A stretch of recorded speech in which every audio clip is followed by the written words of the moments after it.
My name's Aaron. Welcome back to my channel. How are you? I'm fantastic and I'm doing really well. And today I'm reviewing a very loud bottle of 1 Million Golden Oud by Paco Rabanne. The intensity is 5. I don't know why I just read that. I kind of go a bit on autopilot when I do these. So let's have a look at the description. A fragrance as precious as gold and rich with the most majestic ingredient of perfumery. A rich new harmony of warm sandalwood, a spicy leather that reveals your majesty. Oh, so this contains oud, the top note. Okay, sandalwood, base note is leather. 96 pounds. Okay, do we have our bottles of 1 Million Golden Oud? Are we engaged with a high self? Let's get testing. So let's have a look at the atomizers. I know the atomizers for this are crap, so yeah, it's a bit of a you know, whatever. What am I expecting from this? I'm expecting Paco Rabanne, strong, long-lasting, likable, sweet. I got a feeling this is not going to be sweet though. That's kind of what I think, but it may be. I'm expecting Paco Rabanne to be associated with the younger demographic. I hate the packaging where it looks flimsy and feels cheap, you know, it's kind of devaluing perfumery, which I think is, you know, an art form. So that's what I'm thinking. I think it's going to be very likable, right down the middle, loads of radiance, loads of lift, loads of volume, instantly likable. It should be instantly likable. I'll be surprised if this is not. Let's buy the fragrance and get all this review. After reviewing quite a lot of perfume concentrations, you can feel when this is not a parfum or an elixir or concentrate, you can feel the sort of the coldness evaporating off. So this is kind of exactly what I thought it was going to be. This smells very high street. This smells very designer, very likable, right down the middle.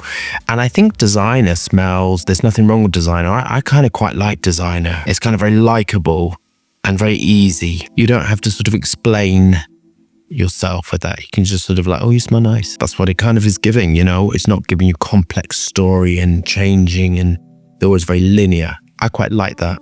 This is giving you lift. The geometry is quite sharp actually, and that's a high use of cashmere. So cashmere is being used to sort of cut through all these heavy raw materials and give lift. A lot of sort of animal ambers and wood raw materials within this formula. The use of credember here, I can't remember how other people pronounce it. I pronounce it credember. My God, I see it in my head, so I hardly ever say these. I actually type to spice. Can I have 20 kilograms of this? And my brain would just say credember. I don't know quite, but I'm dyslexic, so everything is always pronounced discombobulated and backwards and upside down, you know, whatever. And credember is to smell it, is a horrible smelling raw material.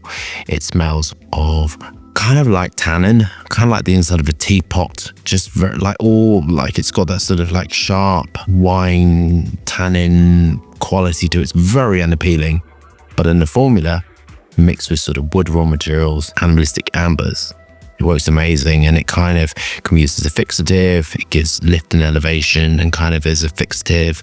And also it helps to sort of fill in a few things.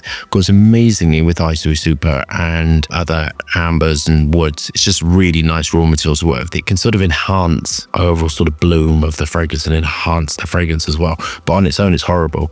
And I always think that's very surprising when you get a raw material, really unappealing. But within the formula, it's quite magical. And credember is one of the hidden raw materials. There's quite a few raw materials which are hidden, which kind of work within a formula to enhance, to fix, to do other stuff that's kind of not really at the front.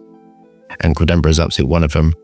And it definitely gives lift and expansion. I love the use of sort of the vanillin raw materials, the coumarin. That's absolutely not surprising. I would have reached that immediately with this. I mean, it's kind of giving you sweetness. And Ambroxan, absolutely. If you're constructing an oud fragrance and you don't go for Ambroxan, I think, you know, that's a missed opportunity. There are other ways to make it, of course, but it kind of works with the Iso Super, credember, ambergris. They're all in the same family and you kind of would work with them. Smoothing sandalwood raw materials. So like Bangalore, Sandalore, being used in this to give smoothness and add to the woody aspect of the fragrance. Patchouli, cedarwood. I mean, absolutely you'd reach for those raw materials. A few citruses to give sparkle. Some aquatic raw materials to give sort of like an aqueous and softness to the formula. Lily of the Valley raw materials within this as well. And to my final thoughts. So I love the sweetness in this. And this is the thing with designer. They're likable. It's a bit like, I don't know, like chocolate. We all say, the rest of it, but we all love a bit of chocolate. I always find that surprising when people don't like chocolate, actually. That's why they're like, okay. And my favorite chocolate is that's a Mexican artisanal chocolate made with sort of traditional raw materials. That was like the nicest. They used fruit in it to sweeten it and to give it flavor. That was very nice. This has given me everything I kind of want. It's the sweetness is in keeping with the 1 million, but it's got a lot of raw materials in it, which are used to construct the oud fragrance, the Javanese, the Bangalore. The choice of musk is always really good as well. This smells finished, complete, linear. It's not going to evolve and change. Slightly spicy, wood-like, patchouli, dark, rich. Do I think it's the most groundbreaking oud I've ever come across? Do I think it's the most groundbreaking fragrance out there? No, but I don't think it's trying to be. I think it's just trying to be light, and that's kind of all right. And it's fine. The price is excellent. The packaging is disgusting. The fragrance inside is really nice. Very, very easy to wear. This is a unisex fragrance, I think. Not all women want to smell of sweets and flowers. I think this is perfectly balanced. The perfumery is excellent. I'd expect nothing less than this. I mean, this is hitting the mark, but it's kind of, all right. It's not really giving me anything to get excited about. Certainly nothing to be creative about, but it's given me everything I want. The price is really good. I mark it an 8 out of 10. I think it's excellent. The price is really good. I think it's very likable. I think if you are going into the world of sort of orientals, of ouds, these sort of really beautiful classification, it's a really nice place to start. And I think this could take you on a journey of more interesting fragrances.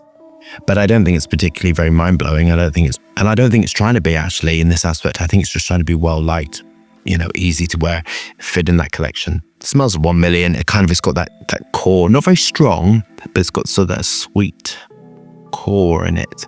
Quite nice. It's like, to me, it's like a bit of like an apple spiciness to it. The choice of raw materials is very nice. Longevity would be really great. Production is really good.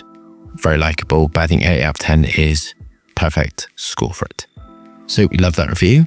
Thumbs up and subscribe for fascinating, interesting content, lots of moving hands, and lots of fragrance views. Hope you're staying safe and well. See you soon.